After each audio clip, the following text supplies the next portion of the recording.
আজ সকালে চুল কাটার পরে বাসায় ফিরতেছি, হঠাৎ কোন হারামি যেন একটা ধাক্কা মারলো। সোজা গিয়ে একটা মেয়ের উপর পড়লাম। মেয়েটা বলল, এই যে চোখে দেখতে পারেন না?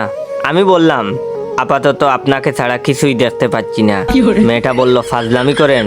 আমি বললাম, আপনি আমার বউ না বেআইন লাগেন যে আপনার সাথে ফাজলামি করব? মেয়েটা বলল, স্টুপিড একটা। আমি বললাম, আমার মাও তাই বলে। মেয়েটা বলল, অমন হাঁ করে কি দেখছেন?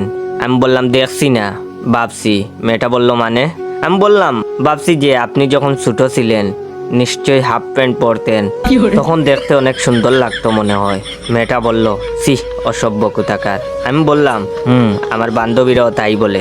মেয়েটা বলল, উফ, বিরক্তিকর। আমি বললাম, আমার ছোট ভাইও তাই বলে। এবার মেয়েটা বলল, ইস, আপনি যে কি না। আমি বললাম, কি? মেয়েটা বলল, হারামি একটা। আমি বললাম, আমার বন্ধুরাও তাই বলে। মেয়েটা বলল, উফ, ইডিয়েট একটা। আমি বললাম, আমার স্কুলের ম্যাডামও তাই বলে। মেয়েটা বলল, ফালতু। আমি বললাম, জানি তো, অনেকেই বলে। মেয়েটা বলল, আপনাকে এসব কথা যে বলি আপনার গায়ে লাগে না? আমি বললাম, না, শুনতে শুনতে অভ্যাস হয়ে গেছে। মেয়েটা বলল, ইস, আচ্ছা, আপনাকে মানুষ বলেনি এমন কোনো কথা আছে? আমি বললাম, হ্যাঁ, আছে তো।